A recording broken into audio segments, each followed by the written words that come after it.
अऊज़ु बिल्लाहि मिनश्शैतानिर्रजीम बिस्मिल्लाहिर्रहमानिर्रहीम। अस्सलामु अलैकुम थ्री क्लास, कैसी हैं आप सब प्यारे बच्चों। आज हम अपना उर्दू का सबक नंबर 2 नात पढ़ेंगे। तो सबक शुरू करने से पहले इसके हालत तालीम पढ़ लेते हैं। सुनी हुई कहानी किस्से से मुतल्लिक सवालात के जवाब दे सकेंगे। ले और अहाँ के हवाले से अशार और नज़में सुनकर बता सकेंगे। किसी मौजू पर खुद से कम अज़ कम 7 मजबूत जुमले लिख सकेंगे। वाहद और जमा का फ़र्क जुमलों में वाज़ा कर सकेंगे। मायने के लिहाज से मुतरादिफ अल्फाज को समझकर बोलकर लिख सकेंगे। अबलाग या दीगर ऐसे ही ज़राए से नज़में पढ़कर और सुनकर दूसरों को भी सुना सकेंगे। रोज़मर्रा उर्दू बोलचाल में एतमाद से हिस्सा ले सकेंगे। सोचें और बताएं, सबसे पहले नबी और सबसे आखिरी नबी कौन थे। तो प्यारे बच्चों, आपको पता है सबसे पहले नबी हज़रत आदम अलैहिस्सलाम थे और सबसे आखिरी नबी हज़रत मोहम्मद सल्लल्लाहु अलैहि वसल्लम खातमुन नबिय्यीन हैं। हम्द और नात में क्या फ़र्क है। हम्द ऐसी नज़म को कहते हैं जिसमें अल्लाह ताला की तारीफ़ बयान की जाए, और नात जिसमें हज़रत मोहम्मद सल्लल्लाहु अलैहि वसल्लम की तारीफ़ बयान की जाए। क्या आप जानते हैं प्यारे बच्चों, हज़रत मोहम्मद सल्लल्लाहु अलैहि वसल्लम का नाम किसने रखा। हज़रत मोहम्मद रसूलुल्लाह खातमुन नबिय्यीन के दादा ने आपका नाम मोहम्मद रखा, जिसके मायने हैं बेहद तारीफ़ किया गया। प्यारे बच्चों, आपको पता है अल्लाह ताला ने इस दुनिया में कितने नबी भेजे।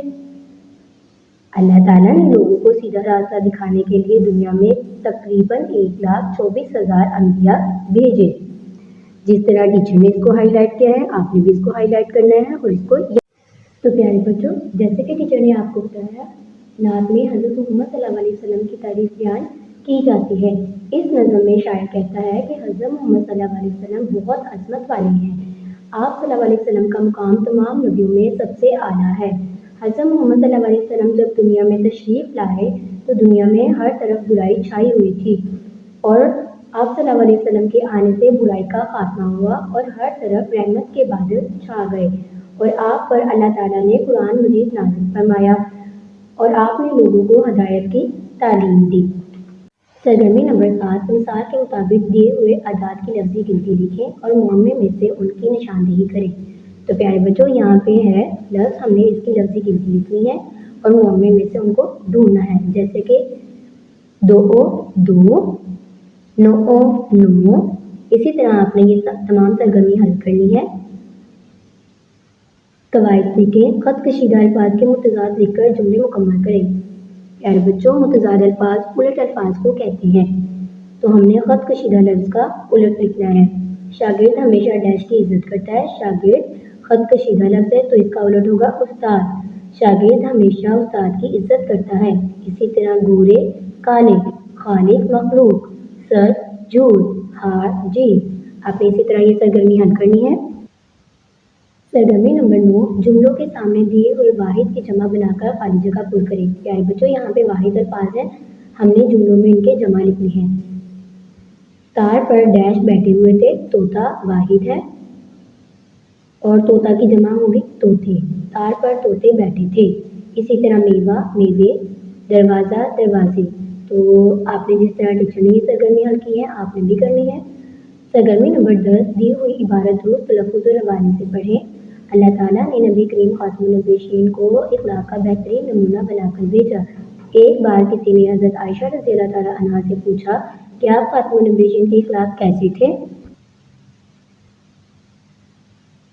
उन्होंने फरमाया कि आपने कुरान नहीं पढ़ा, जो कुछ कुरान में है वो आप खातमुन नबिय्यीन सल्लल्लाहु अलैहि वसल्लम के इखलाक थे। आप खातमुन नबिय्यीन सल्लल्लाहु अलैहि वसल्लम की सारी ज़िंदगी कुरान पाक का अमली नमूना है। कुछ नया लिखें। दिए हुए अल्फाज की मदद से हज़रत मोहम्मद रसूलुल्लाह खातमुन नबिय्यीन के बारे में 7 जुमले अपनी कॉपी में लिखें। तो प्यारे बच्चों, यहाँ पे आपके पास अल्फाज है, आपने इनसे 7 जुमले अपनी रफ कॉपी पे लिखने हैं। मक्का मुकरमा, वालिद और वालदा, आओ करे काम, लाइब्रेरी या दीगर ज़राए अबलाग की मदद से अपनी पसंद की कोई नात पढ़ें या सुनें और दुरुस्त तलफ़्फ़ुज़ लें और अहाँ के साथ कमरा जमात में साथियों को सुनाएं। प्यारे बच्चों, आपने अपने फ्रेंड्स के साथ ये मिलकर सरगर्मी हल करनी है। तो प्यारे बच्चों, जिस तरह टीचर ने तमाम सरगर्मियाँ हल की हैं, आपने भी तमाम सरगर्मियाँ हल करनी है اور ان کو اچھے سے یاد کرنا ہے۔ اس سبق کو پڑھنے کے بعد ہم اس قابل ہو گئے ہیں کہ سنی ہوئی کہانی قصے سے متعلق سوالات کے جوابات دے سکتے ہیں، لے اور آہنگ کے حوالے سے اشعار اور نظمیں سن سکتے ہیں، کسی موضوع پر خود سے کم از کم 7 جملے لکھ سکتے ہیں، واحد اور جمع کا فرق جملوں میں واضح کر سکتے ہیں، معنی کے لحاظ سے مترادف الفاظ کو سمجھ کر بول کر لکھ سکتے ہیں، ابلاغ یا دیگر ایسے ہی ذرائع سے نظمیں پڑھ کر اور سن کر دوسروں کو بھی سنا سکتے ہیں۔ تو پیارے بچوں، اپنا بہت خیال رکھیے گا۔ اللہ حافظ۔